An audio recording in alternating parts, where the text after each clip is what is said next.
So pleased to be joined by trainer Saffie Joseph, who has New York Traffic running in the Preakness. Saffie, you got here yesterday. What did you see of the horse this morning, and what have the reports been like? Your assistant trainer Sabina is here riding him, looking after him. Are you happy with what you've seen so far? Yeah, I thought he showed good energy this morning. I thought he moved well over the track, and Sabina was happy with him, and Casey, my other assistant at Churchill, that had him before he came over, he was happy with how he went also. So, I mean, he had his last work on Sunday.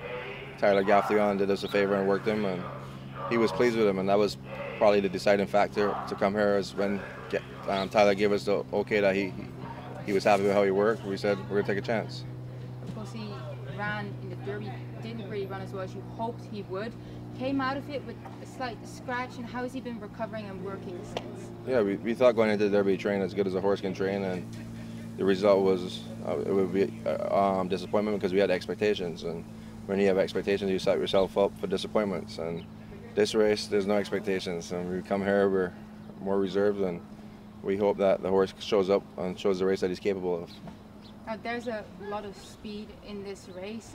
What would be the tactics? He can rate. Would you be comfortable to do something like that? Or what is your game plan in your mind? Ideally, he's a horse that wants to be forward place. I don't think he's a horse that wants to get a lot of kickback in his face. And I thought in the Derby we had a chance to kind of make the lead, and Paco kind of overrated him a bit, and then Authentic made the lead. But I thought Authentic was going to sit and let him make the lead for a little bit, but eventually Johnny V just the lead came in. He took the lead. So I think we have, in a perfect world, you have to play the break. You have to break well.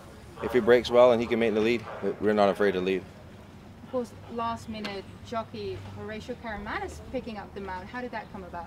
Well, it came about, I mean, with all the travel restrictions with COVID, it was hard to get a rider in that aspect. And then when we decided to stay local, I mean, he's obviously won a ton of races on these circuits, and he knows the track as good as anyone. So we figured we'll give him a go. The track's been drying out a little bit.